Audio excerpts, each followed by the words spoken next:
A very good evening and welcome to the Fourth Estate. Charles Mwangushampagi, and tonight we'll be discussing behind the latest clashes in Kasese district. We'll also be discussing those in Bundibugyo and the rest of the country in this post-election season. My name is Charles Mwangushampagi, and tonight with me in studio, let me start by introducing Ivan Okuda. Ivan, you're most welcome. Thank you, Charles. Good evening, Uganda. Ivan Okuda is a journalist with the Daily Monitor. He's also a student at law school at Makerere University. From Kasese, we have Centenary Robert, newly elected member of parliament. He will be representing Kasese municipality in the 10th parliament. So he's still an MP elect until he's sworn in, I think, on 18th May or thereabouts. Yeah, starting 16th. Starting 16th to, yes, around there. Yes. And you're elected on the Forum for Democratic Change ticket. Yes, you're right. If there's be a re-election, that affects the Affect what? MP swearing. No way. I think we're already elected. Well, if there is to be a re-election, I think if the court decides in whichever way, the election would still have to take place before the 12th of May, because we need a new government by the 12th of May. And Onapito Ekomoloit, Corporate Affairs Director of Nile Breweries, SAB Miela. Good evening. We're being joined online by the Deputy Executive Director of the Uganda Government Media Center, Kano Shaban Bantariza, to give us the other view of what is going on from the government's perspective. They've been speaking. The Inspector General of Police issued a statement this afternoon to explain what has happened in the post-election period, talking about incidents particularly in Kasese and in Bundibugyo. For the first time, I think, he's put it on the record that the death toll in the post-election, the elections of local council 5 chairpersons for Bundibugyo resulted in the death of 15 people, not the 9 that had been reported earlier. And the Kasese clashes resulted in the death of 7 people. He confirms that, and the injury to about 4 police security personnel, policemen especially, who were injured in those clashes. And he goes into some great detail to give a minute-by-minute account of what has been happening in these post-election clashes. The big question is, what is behind these renewed attacks? Are they tribal? Are they political? And also be questioning, when Bantariza comes online, we'll be questioning the use of lethal fire in dealing with demonstrations. Centenary, let me start with you. Yes. You visited the affected area in Hima Town Council yesterday with some of your colleagues, local leaders, the newly elected and the incumbents. Is that correct? No, only the newly elected. Only the newly elected? Yes. So you went with a team of FDC leaders? Yes. What exactly? And the incumbent FDC leaders. Yes. Yeah. Because some of them were returned, like Winnie Kiza was Winnie returned. Kiza and Honorable Rwenzori. Okay. William. Now, what exactly happened from your findings? Actually, yesterday we visited the scene of crime in Buhuhira, mainly, to attend the burial of the people who died. And as soon as we arrived in Kitroma, there's a place called Kitroma, we found heavy military presence in that area, and police. They were actually deploying them in the area. So Kitroma is about 5 or 6 kilometers away from Kasenyi, where the people were killed. So we had a stop over there, spoke to the people who were watching the events unfolding as they were deploying the army, and we went to Kasenyi. But when we reached Kasenyi, as soon as we parked our vehicles, people were running for their lives. They were running away. They were really so scared and terrified. So I got out of the car and told them, wait, don't run away. We are friendly. We are a friendly force.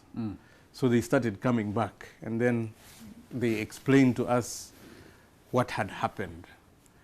And it was around 6 o'clock in the evening. We went and visited the bereaved families. People were preparing now to go to the bush to spend the night there, because they did not know what was going to happen after. There was a lot of... they were running away from who? I mean, from their homes. The part of spending the night in the bush. Yes. They were running away from the security. They were running away from those who had attacked them before.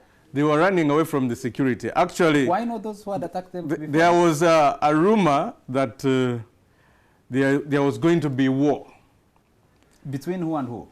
Government is coming to, like, mount an attack on them. Hold it a moment. So There was an initial clash before government security forces intervened between supporters of one candidate who stood on the NRM ticket and supporters of another candidate who stood as an FDC candidate. as an independent. As an independent, Yes. but aligned to the opposition, from what we hear, called Tom Mate Wabukombi.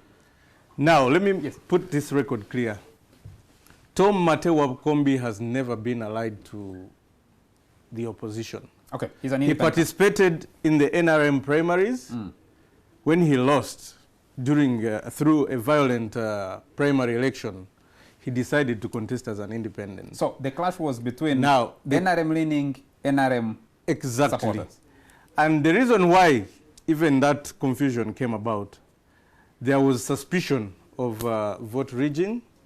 There is a polling station down in Hima, which is purely dominated by the Basongora who had been settled there. And we have always had a very difficult time guarding votes, an election process in that area. They normally deploy stick-wielding men to go and chase away our agents. The statement by the Inspector General of Police says that the government security forces, including the Uganda Police and some friendly other security agencies, I think by this he refers to the Uganda People's Defense Forces, were attacked, were ambushed, were first attacked and then ambushed by locals armed with machetes, with spears, and with sticks. I think the Inspector General of Police should be true to himself. He should start acting honestly. First of all, when we were going to the field, the IGP concentrated himself in Kasese town, in Kasese municipality. I never even saw him. He never appeared in Buhuhira where the attacks took You're not place. tracking his movements, were you? We have information that he never set foot there. Even this evening, because we were there, we left at 10 p.m. This evening, the LOC5 elect, Mr. Sevendire Bigogo, was there. He left around 7 p.m. Kaihura never appeared there. By the time I left Kasese, he was addressing a press conference at the police headquarters. So I'm wondering where he got all this information. For instance, he's mentioning 7 people to have died during the clashes. One of the people who died was a 12-year-old child who was shot at the Tale Center during our election on the presidential election when we were tallying. The 18th? Yes, on the 18th. He's a 12-year-old boy. He was buried in Chihara. The 2 were killed in Hima, and the 4 were killed in Buhuhira in Kasenyi. Okay, let's go slowly about this. In your view, what was behind the initial clashes from what you found out? Now, Because before security came in, there were clashes. What caused those clashes? I want to first of all explain that there is a very long distance between Hima and Buhuhira. The clashes that took place between the supporters of Wabukombi and Katura took place in Hima. And that was after they had declared Katura The winner. the winner in the LOC3 election. Now, that would not have happened, but what caused the clashes between police and the civilians is that as they had declared the Katura the winner, people started showing their dissatisfaction. Before that, prior to that, we had met with the regional police commander, and we had highlighted the dangerous areas where police needs to address, including that particular polling station where there were stick-wielding men, where they were threatening people's agents. When you mentioned... Now, what the RPC did was to withdraw Wabukombi from the scene when the supporters were exchanging with each other. he took him away. I actually saw him in Kasese town, but they never told his supporters where they had taken Wabkombi. So his supporters thought that their chairman had been either kidnapped or arrested by police or soldiers. They were not informed about what was happening. That's why they ended up becoming impatient and they decided to descend. I've been told that there is more to the Kasese clashes than meets the eye so far. Kasese is unique because it has had a history of tribal clashes.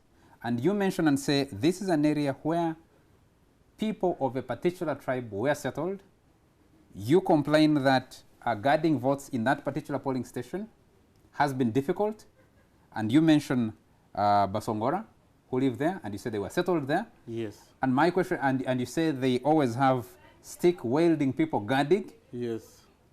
Is there a tribal element to this clash?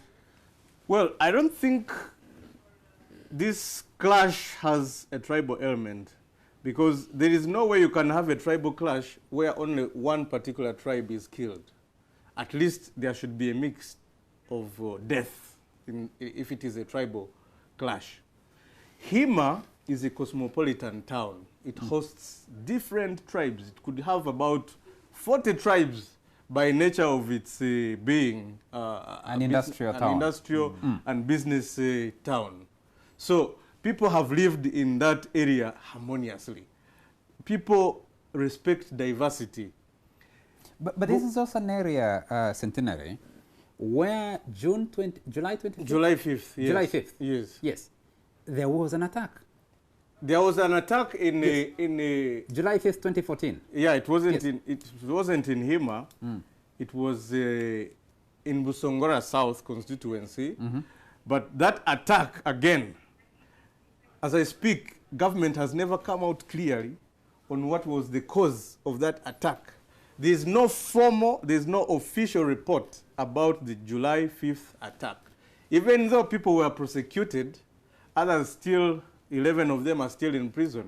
Government has never come out with a conclusive report about what could have sparked off those clashes. The 4 people who died, who were shot by the security forces, all of them belong to a militia force allied to the Omusinga, Charles Wesley Mumbere. Is that correct? It is not correct. They're not. That they are a militia group. The Royal Guards, government knows that those Royal Guards exist. They are vigilantes. They are people who volunteered to guard the king. It's not a militia. It is an officially recognized... Are the 4 people who died yes, members of the Royal Guards? Yes, they are. How did they get involved? Now, in I'm also wondering how a regional police commander, a commissioner, can go purportedly to carry out an investigation in Kasenyi without any riotous situation, and then they start shooting at people. It is not logical. The IGP says they were ambushed. The IGP not once, but twice. The IGP is simply explaining the symptoms of what happened. So what is the problem? So what exactly happened is the GISO of Buhohira and Chabarungira came with 2 police trucks where Bob Kagarura, the regional police commander, Opolot, and another police officer were in those vehicles, and then he started pointing at people to be shot at. So they shot at the first person, shot at the second one, and these people tried to hit back with stones to defend themselves from that shooting. They shot a third one, and they shot a 4th person. Now, immediately after shooting, they drove away. Centenary, what kind of madness, if I should use the word, gets a man like we have seen on video clips facing not 1, not 2, but more than 5 armed, uniformed officers of the government of Uganda advancing towards him? He bends down, picks a stone, and aims to throw it at an armed officer. What kind of anger or madness creates someone, let someone do something like that? You know, the Bakonzo and the Rwenzori at large have been living under suspicion. Government suspects us, we also suspect government. And what I know about Bakonzo is that they will jealously protect and defend their rights, even if it means losing a life. There has been a lot of tension created between government and a tribe. Let me tell you something. About 3 days ago, a team of a certain tribe, they call themselves Basongora, Bachingwe, and Banyabindi, led by the RDC of Kasese, came to State House, purportedly to tell the president that the Bakonzo are marginalizing them, and therefore they want to secede and have their own state. They are calling it Ira state. And yet, the people who were on that delegation, we had a member of parliament for Pusongora South, Honorable Kafuda Boaz, who apparently is still a member of parliament, and he was elected in a constituency which has over 70% Bakonzo. That means even the Bakonzo gave him their vote. And he's also claiming to be marginalized. There is another one called Muzamir, he's a district councillor. Also a leader. Another one called Dembe, Godfrey Kasozi. All these are leaders who are claiming to be marginalized by Bakonzo, and yet they were given votes by Bakonzo. Dembe himself is my personal friend. He operates a very successful business in Kasese. How then can he claim that he's being marginalized by Bakonzo? I think the president has been misinformed about Kasese. We'll discuss the misinformation because the history of Kasese is long and deep. Goes all the way back to the Toro Kasese Rwenzori clash. Yes. Then it comes to the creation of the Nalu.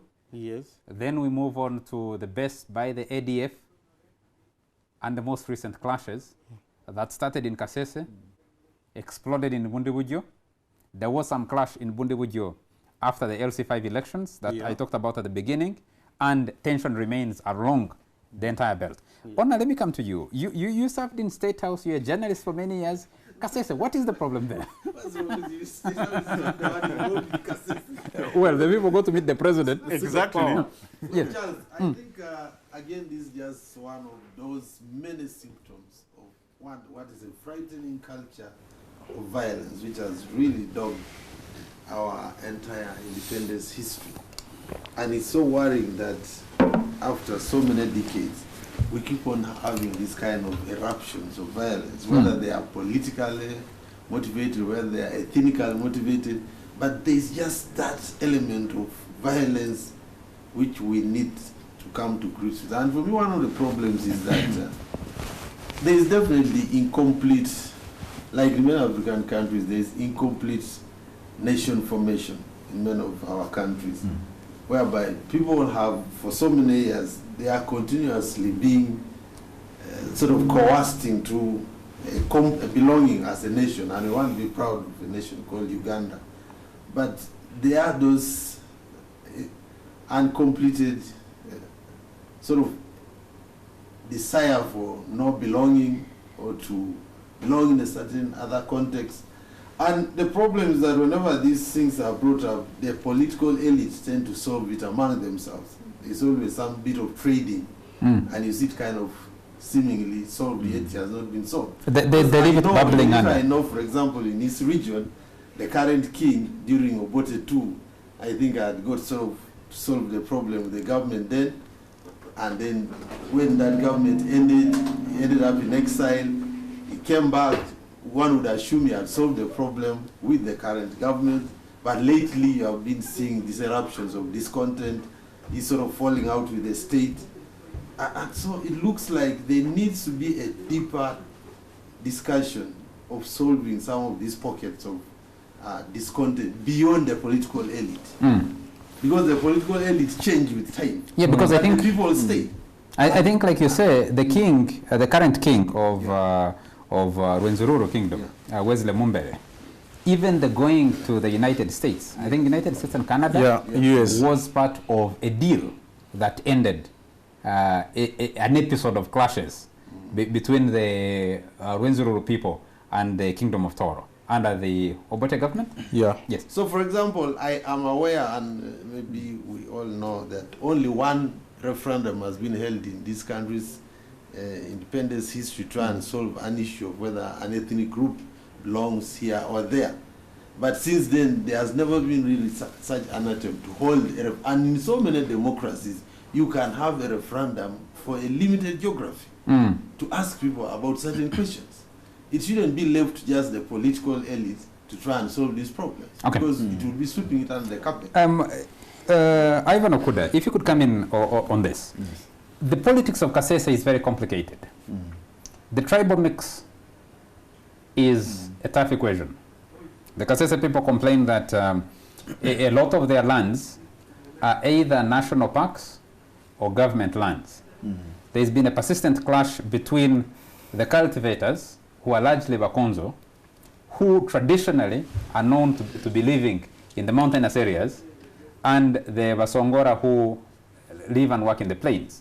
Now, the Basongora complained that a lot of their grazing fields, lands, were given away to create Queen Elizabeth National Park. On the other side, you have Mobuku Irrigation Scheme, you have Mobuku prison lands, then you have Rwenzori National Park. There is a lot of government-owned property, and there's been a clash over one, identity, two, access to land, which has been toxic, and the politics has largely been defined by that. The latest clashes, from what I'm hearing, are multidimensional. People are saying there is a political element to it. Others are saying there is a tribal element to it. Others are saying just because Matewa Bukombi and Katura are all subscribe to the same political thinking. Yes. So why would you have these kinds of clashes? Did you listen to the IGP when he gave his statement? And I read the statement. You read the statement. What do you get out of it? What do you think? Who is telling us the truth between what the IGP says and what Centenary is saying in the studio? You know, Charles, because I respect the show and the audience. Usually when you get an invite for a talk show like this, you pick your phone and make a few phone calls to people whom you suspect know a thing or two about what's happening. So I've interacted with a few people, fairly placed enough to have an informed opinion on what's happening. But the golden thread that runs through those interactions leads to, one, the generality of the issue at hand. Because as we're discussing Kasese, there's also a problem in Kapchora. Yes. As early as yesterday, there was an attempt on someone's life again. The mountains. Yes. There's another The mountain peoples of Uganda. You know already about 4 police officers are dead? Yes, Yeah. in Kapchorwa. Yes. Yes.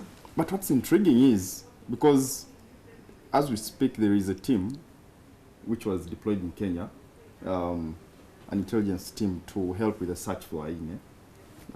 Christopher, the former security aide to Amama Mbabazi.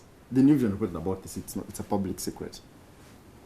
Now, on Thursday last week, there was information from that team to somebody in the journalism circles in this country that about 40 guns had been stolen from a police station somewhere in Kapchora, and there was going to be an attack. Late Saturday night, indeed there was an attack. Now the people on that team have fair connection with the inspectorate of the police force of this country. How they get to know there is going to be an attack and guns have been stolen, and indeed there is an attack. And guns get stolen. Yes, and guns get stolen. And the IGP essentially is left at a level where he is as clueless as everybody else, and he has to start. Oh, he claims to be as clueless as everybody. Then Mukon again, I was informed reliably, there was another scenario where military officers went to a police post and asked police officers to wear army uniform and told them, prepare, we're going to have duty in at the border with Congo. And there was resistance, there was a clash. Some police officers disappeared into Mavira Forest, and others were able to make their way back to the police station. There was tension. That was on 11th March. To be fair to the police force, I put these questions to the spokesperson of police before I came here, and they were not in position to reply. They said they will be able to give an authoritative comment on that tomorrow. Now, what that all means for me, especially listening to the senior leader here of Kasese, is there is mistrust on the part of the government. Yeah. So ripe that you don't know whether to take the IGP statements as truthful or to even investigate those statements. Okay. So I think that the IGP is not telling us the whole story, especially if you speak to leaders of these places. So, and I think there are so many... Yeah, because I've seen the clashes in Bundibugyo, the Yira thing, Yira Republic thing is coming up prominently. What is Yira? And Yira Republic is supposed to be a republic. You know, the Baira, in Congo, the Bakonzo are referred to as Baira. Okay, so Yira Republic is supposed to bring together all the Bakonzo, those on the Ugandan side and those on the Congolese side, to create another republic. And to inform state. you, by the way, Yes. the candidates who were contesting in Bundibugyo were all Bamba. They were no Mkonzo at all. Let's pick it up from there, because I think that's what makes it a very intriguing discussion. After a short commercial break. You're still watching The Fourth Estate, and we're trying to understand the story behind the clashes in Kasese that left 7 people dead and a number of security personnel injured. I'm trying to look up the statement. Yes, the statement is here of the statement by the Inspector General of Police issued earlier today, in which he tries to explain from his perspective what exactly is going on in that area. The big question is, what exactly is the story? Now, let me come back to you. We have with us in studio Centenary Robert. He's a newly elected leader. He will be representing Kasese municipality in the 10th Parliament on the ticket of the Forum for Democratic Change. You talked about suspicions between the Bakonzo and the government. Why? You know, the government has always been pointing a finger at the Bakonzo, and whenever there is a clash, even a small misunderstanding, they will always refer to it as an armed rebellion. And I think that is unfortunate. There is no way government can prosecute one tribe. You can imagine, we had 54 Bakonzo, including our Prime Minister, during the July 5th attacks. They were all picked from, different locations and charged under a court-martial. Imagine a military court. These were civilians, purportedly using 3 guns, AK-47, to wage an armed rebellion. And that was the statements from IGP. Even the president made some statements, pointing a finger at the Rwenzori case. Hold it a moment there. I found the statement from the IGP which I was looking for, and I'd like to read from it for the benefit of our viewers, to tell us where the thinking of the police is and what the information the police has. And he says, well, he congratulates Ugandans for participating in a fairly peaceful election, and then talks about what has been happening. Bundibugyo district. After the February 24th LC5 elections, there were clashes resulting from dissatisfaction by some candidates and their supporters. The violence started in Busengerwa village of Busaro sub-county, where one person was shot dead by a former UPDF guide called Museveni Boniface, alias Bangi, which led to retaliatory attacks in Busaro, Ngamba, and Kirumia sub-counties, leaving 15 civilians dead and 4 others injured. 139 houses were set ablaze in that attack. Following the incidents, 8 suspects were charged with murder in the High Court in Fort Portal on 11th March. Then, Kasese district. On the night of 10th March 2016, at 8 p.m., the day after the elections of LC3 chairpersons, a joint motorized patrol of police and UPDF, while patrolling Lower Kendahi Cell, Chikondo Ward, Hima Town Council, was attacked by over 30 armed persons with machetes, knives, and clubs. 4 soldiers were injured, 2 of them critically, and the attackers tried to grab their guns. In self-defense, the patrol opened fire on the attackers, instantly killing 2 of them and forcing the rest of them to flee.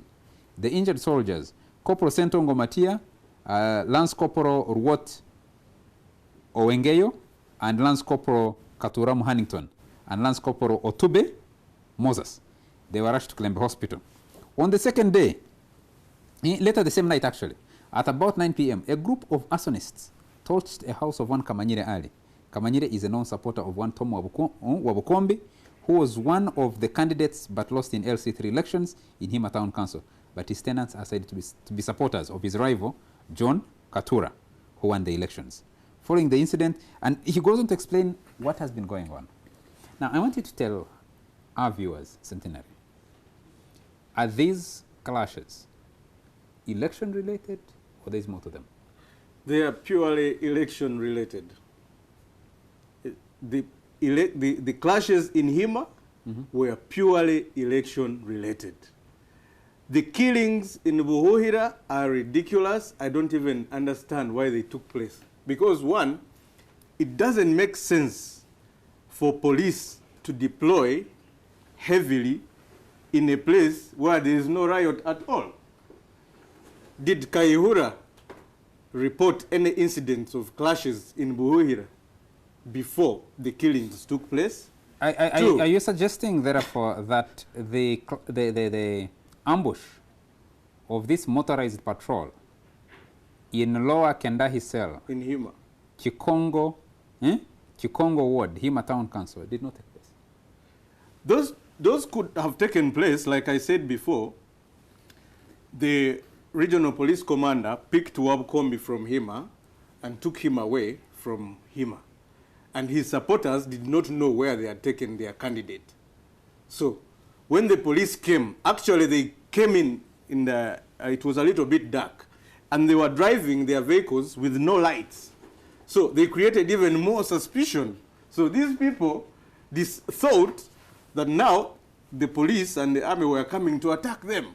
I can imagine they were responding in self-defense because police came, started tear gassing them in the dark, and they didn't even know where Wabukombi had been taken, you know? So I think there is a problem of community policing that police should have explained to these people that, look, we are with you, Tom Wabukombi, maybe in Kasese municipality in town. Therefore, you relax, and there shouldn't be any cause of alarm. They should have explained this, the whereabouts of Wabukombi, because now they were coming to disperse an already charged crowd of supporters of Wabukombi who did not know where the person they were supporting was. So in this case, someone is listening. Someone is watching us, and we will see. Let me talk to production and see how soon we can open our phone lines for you, Bright, to be able to call in and share your own views on what is going on, because we don't seem to be successful in getting Shaban Bantariza to join us. There seems to be a technical problem. So, Kano Shaban, if you're watching, we are trying to see a way how we can reach out to you. And Bright will also try and reach out to you so that, I mean, we'll try to see if the lines can be opened and you can call in. But he says the MP is not being honest. And you're misleading about what happened.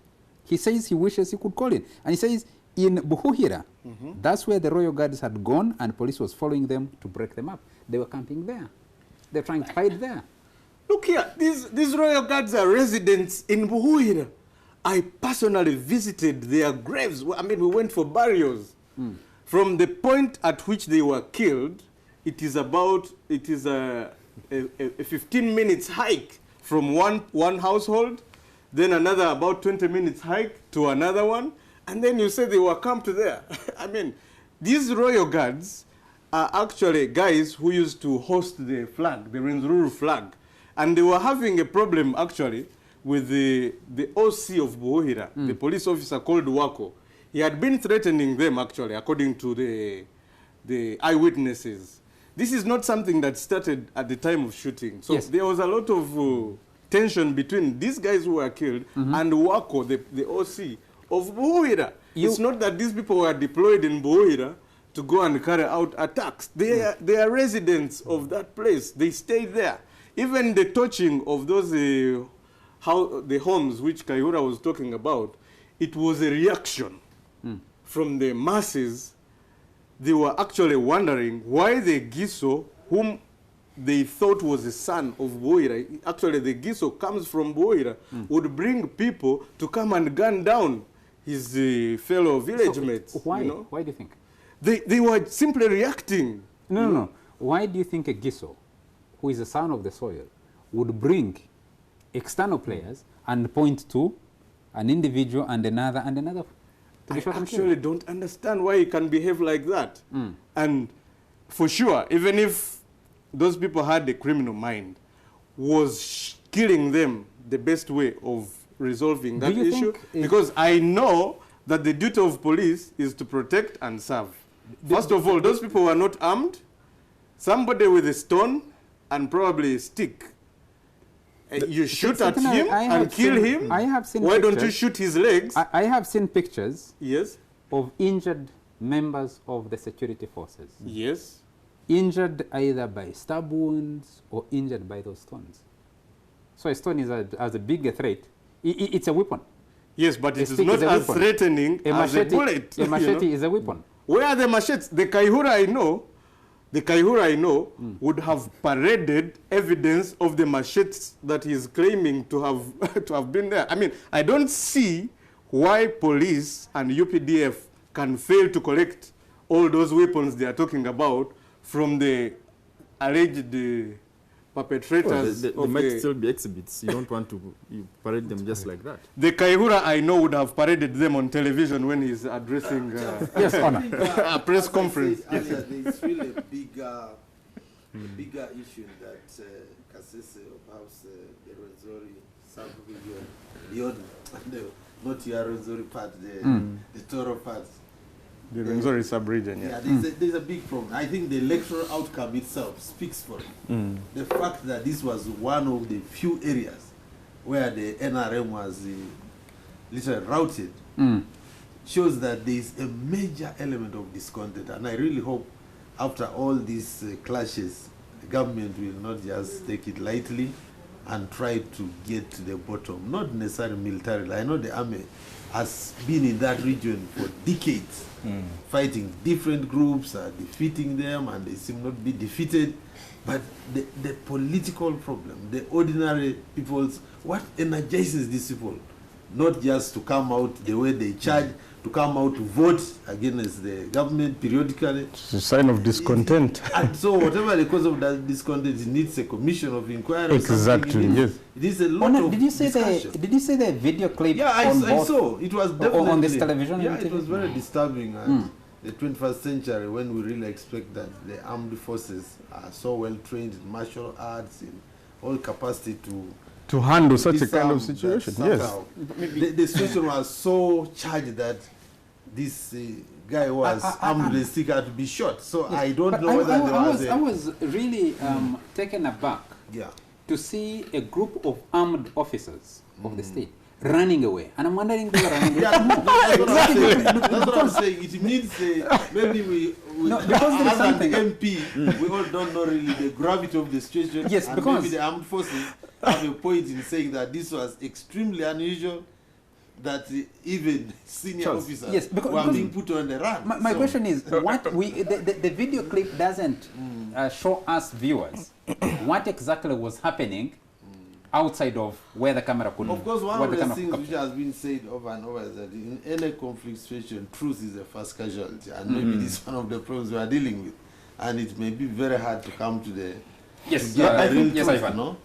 Watching that video, I mean, the message it speaks to me is the big question of professionalism in the police force. Yes. In terms of command and control, how do you, who, for example, you deploy for such very delicate operations? There are, allegations in this country of, for example, military men whose training is completely different from the police uniform, and manning some of these operations. Is it possible that the people manning that operation were actually not policemen? Because a policeman ordinarily is trained to use mild force. And if you, the response, even if you could allow me to cut in there, the ruling of self-defense, if you could allow me to cut in, was disproportionate. I think in this country, there are not many incidents where we have seen someone stand and is watching and is actually calculating who they want to hit from the force that is advancing towards them. The natural reaction is either people, when there was walk to work here, you saw people would put their hands up and surrender. There was no surrender in Kasese. There was actually a readiness to attack. The difference is one had lethal fire, I mean a lethal weapon, Yes. compared to the other one who bends down and picks a stone. And we're not benefited by the clips that we have seen to see who else was behind, what else was powering this kind of person. Do you think there's something wrong with the reaction of the civilians, if we can take them for that Now, at this point? Possibly, if I mean, right now, like Ona said, the first casualty is the truth. We just cannot put our hands on the chopping board for whatever story is coming out. So the best we can do now is theorize until there is one light to what's happening. But is it possible that maybe there's a creeping insurgency? Because if you have people who can actually ambush, not ordinary security operatives, but armed Uganda People's Defense Forces officers, and attempt to disarm them and attempt to harm them, I think that goes beyond an ordinary civilian versus armed person attack. Possibly the signs Because of the if you look back to incidents. July 5th, the clashes in Bundibugyo left over 100 people dead. And again, those, there was an element again of some sort of daring yes, daring attack action by of civilians people again. rudimentarily armed with spears and pangas and machetes attacking a barracks. The kind of confidence we've seen in Kapchora, where somebody deep in the heart of the night goes and attacks a police station, is able to disarm a police officer and make his way out with a gun. I mean, it's you know, let me tell you about. If you can kindly hold it, we'll take a quick commercial break, and when we come back, we'll try to wrap this up. The big question is, what next? How does this get resolved, or can it be resolved at all? After short commercial break. Welcome back to this last segment of the Fourth Estate, and we're trying to understand the Kasese clashes. What is behind these renewed attacks? Centenary is a newly elected member of parliament. There's another person. I really want to apologize to our viewers. We're not able to connect you on the telephone. We're having some technical issues. We should have managed to get you through. And apologies to Shaban Bantariza, because he's been trying to get through to us to make a contribution, but he's unable because of the telephone link. There is a viewer here called Ken Intaro. He says, I really think Mr. Centenary is lying to the public. I wonder if he was the one holding the gun. What if you are the one holding the gun and someone is attempting to beat you up or to stone you? What would you do? There is a clearly stipulated procedure of handling that kind of situation. Personally, I'm not a trained soldier or police officer, but I know that the first attempt for a police officer to defend himself from somebody who is becoming erratic is to shoot his leg, but not to kill, you know. Now, look at it this way. We have a senior superintendent of police, a commissioner of police, going to Buhohira to carry out an investigation of apparently a post-election violence. What will the DPC do? What will the OCCID do? And who reports to who? You know, it defeats logic that a whole regional police commander can go... How does it defeat logic in an area which has not only fomented and had a rebellion based in that area previously, but that has had consistent... You said government is suspicious of the Bakonzo. The Bakonzo are suspicious of government. There is a history to this. There is a context to this. Yes. Yes. And that context gets stretched to what we saw in Bundibugyo. What we saw, because the Bundibugyo clashes on 5th July started in Kasese, exploded in Bundibugyo. Is there a link between those two? Is there a link between the incident in Hima, in Buhuhira, and the one in Bundibugyo that I talked about? There is no link at all whatsoever. No link whatsoever. The incidents that happened in Bundibugyo were as a result of, again, the incompetence of the Electoral Commission to declare somebody whom apparently had lost an election, but they were trying to overturn the results.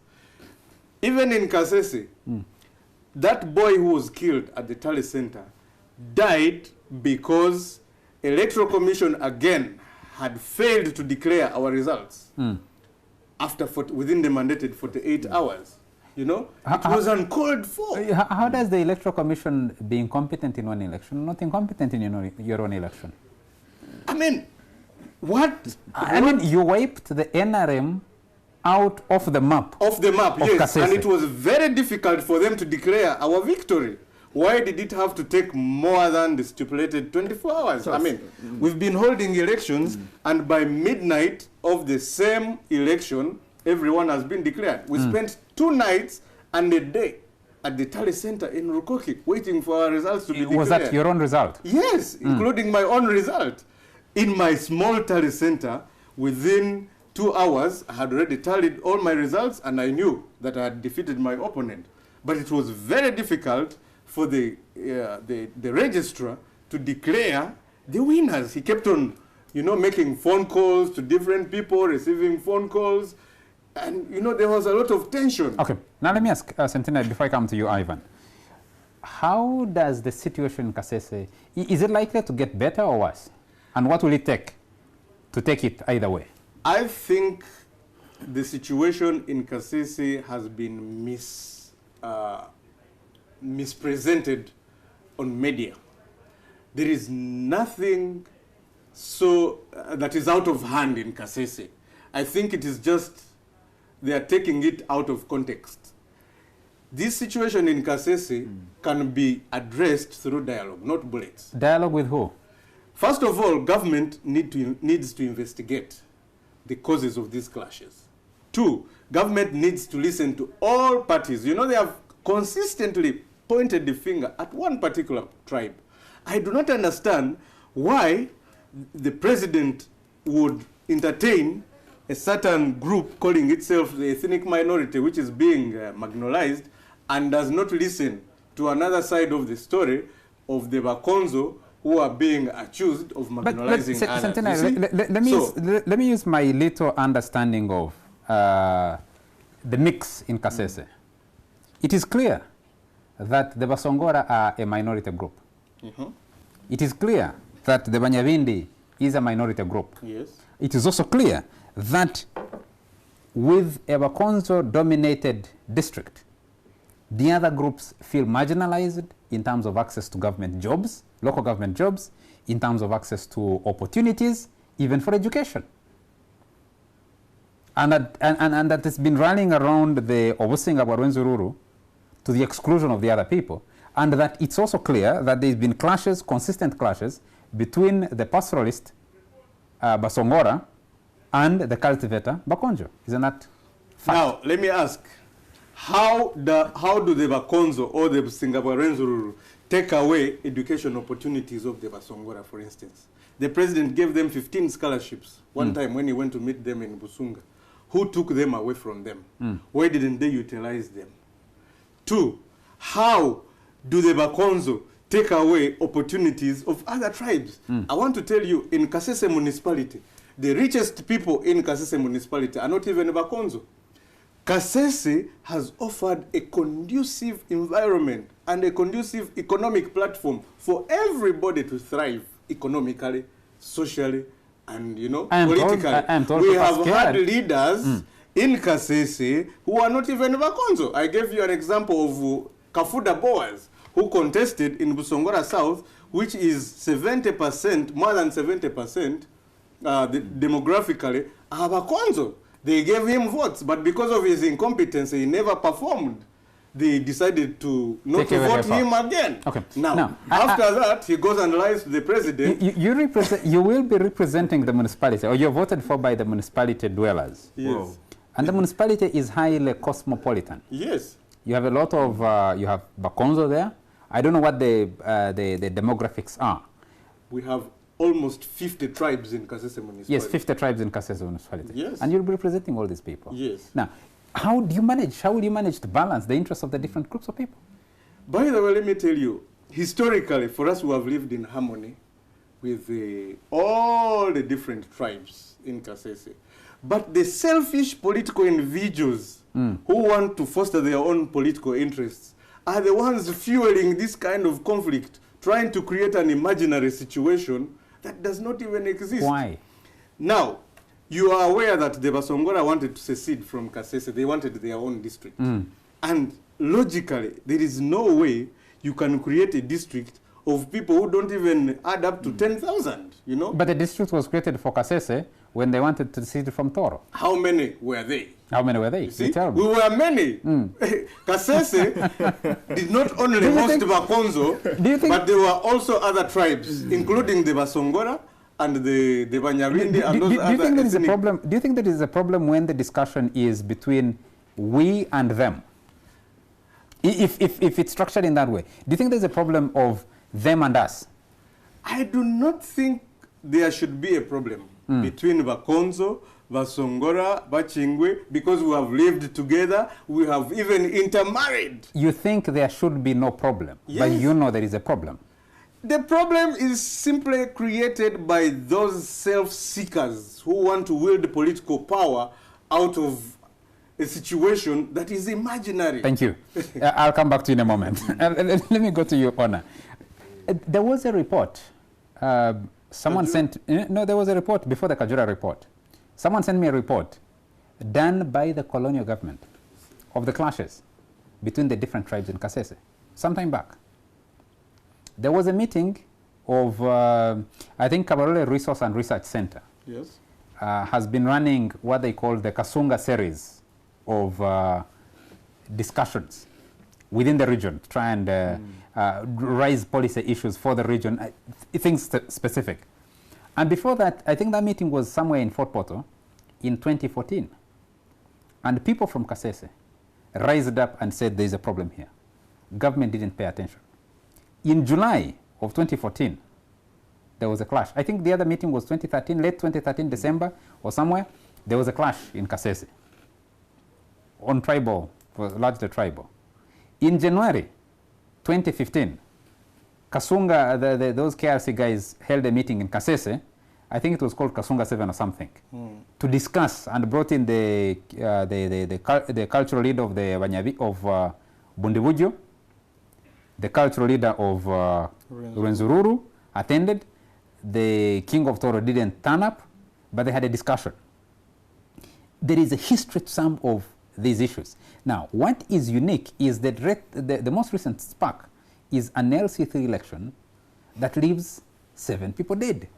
Now, Including police officers. and including police officers injured. And this is of people who belong to the same political ideology. Well, Charles, thank you for that lesson on the history of the people of the mountains to a man from the plains of Texas. Look, and look, listening to the honorable member elect, the details of this, some of us just know that they are Bakonzo, but now you're hearing minute elements of Bakonzo, and it's really mind-boggling to an outsider. And unfortunately, the state is composed of all kinds of people from different parts of Uganda going to try and solve such a problem. And that's where I believe the crisis lies in. And it really defeats the whole argument of decentralization, and I think there was attempt at regional tier. It means these things must become a reality. They shouldn't just be political gimmicks, whereby you have such complex historical differences. It needs, if you're empowering a district through decentralization, they should do it. If you're empowering a region through regional tier, they should do it. Otherwise, you end up with trying to militarize every conflict, which is on both sides, not just by government, even its opponents. They try to militarize, and you are seeing this. And that's why for me the long-term solution is we must really say, yes, after all these elections, after the Supreme Court petition, can we make sure that regional power or district power is really lying in the hands of Okay, people? thank you. It's not just Let me bring it part to... of scheming by political elite to dominate, because it won't solve anything. Let me bring it to Ivan Okoda. The creation of Kasese district itself was some sort of compromise. In 1972, I think, 1972, the recognition of the Obusinga Rwenzori was political compromise. Because Kiza Besigye, running as a reform agenda candidate in 2001, promised I mean one Kasese. And the NRM and President Yoweri Museveni were rattled by what had happened in that area. So the compromise was recognize the Omusinga. That was the major question of contention. And Minister Kiyonga, who has represented Bukonjo North? Bukonzo West. Bukonzo West, since 1980, Yeah. was opposed to the restoration or recognition of the Omusinga. When he finally was convinced to accept, the NRM won Kasese district.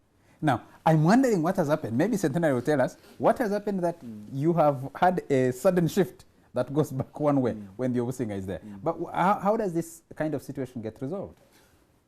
I think first, government needs to put its acts together. You cannot run government for as long as 3 decades, essentially built on conspiracy and mediocrity.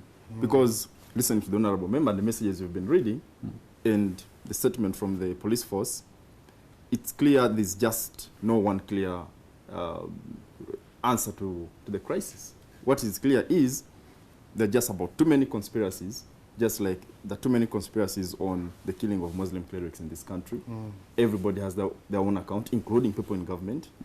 Just like there are too many conspiracy theories about the Mukura massacre, the Bologna massacre, and so many other killings that have occurred in this country for a long time. Thank you. I need to cut you there because I need to go to Centenary and we get out of here. Our time is up. Now, 2 things. How did Kasese manage that sudden shift back to the NRM, and how does this situation get resolved?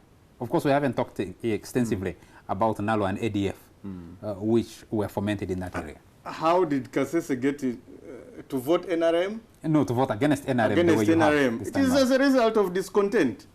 The biggest issue that I think was a game changer in this is one, service delivery. We have, for instance, had an airport, Kasese International Airport, which has appeared in 3 manifestos of President Museveni. It has never been worked on. The railway line, you know, the infrastructure of Kasese before the NRM regime was much economically. We had coffee marketing board, lint marketing board, a railway line that was operational. Uganda airline planes used to fly into Kasese on a daily basis. I mean, that economy that we had actually stagnated. Yes, okay. I'm being told that our time is out. We need to get out of here. The other issue is the court-martial where people came and the military came and prosecuted Bakonzo in broad daylight at Rwenzori Square when all of us were watching. We felt we are not safe with the leadership of NRM. Well, right now, as I speak, one of your own was a Minister of Defense. That was after the July clashes. Yes. Okay. I remember even asking Dr. Crispus Kiyonga, the 220 suspects of the Bundibugyo attacks were released unconditionally. But Kasese people, even when we have the Minister of Defense, we have the Army Chief of Staff, Mbadi, 55 of them were prosecuted, and the few were released. It was because they sought legal redress. Until now, we still have 11 in the prisons, and they have appealed, you know? Even when we have that power, which we should use to negotiate for the unconditional release of our fellow Rwenzori who were arrested and detained in the prisons, you know? Okay, so I think you put that into perspective. Thank you very much. I can see why NRM worked so hard to keep FDC. Thank you very much. Our time is out. We need to get out of here. Robert. Our time is out. We need to get out of here. Thank you very much, Centenary, for making time for the show. You're welcome. And I appreciate actually that you had to travel all the way from Kasese to just appear on this show. Yes. So I appreciate very much. You're welcome. Thank you very much, Honor Peter Komori. Thank you very much, Ivan Akuda. Thank you very much to you all, our viewers, for joining us tonight. I hope this shed some light on the conflict in Kasese. It's extremely intricate. It's intricate, and to get through it, of course, we didn't discuss the Kajura report, which people have been waiting for after the initial clashes. Join us again next Sunday. Tomorrow, NTV will continue to bring you coverage. Of course, today it was bringing you the proceedings from the Chankwanzi retreat of members of parliament of the National Resistance Movement. And of course, tomorrow we'll be listening in to see whether court rules to grant the amicus applications of the Makerere investor dons and the civil society. So all eyes will be on the Supreme Court in that presidential petition on the February 18th presidential elections. That got President Yoweri Museveni declared winner, and his opponents are disputing that victory. And the hearing of the merits of the case starts tomorrow as well. Yes, the merits of the case will also be starting tomorrow. Thank you, Ivan. Thank you very much, and thanks to our production crew. Have a good night.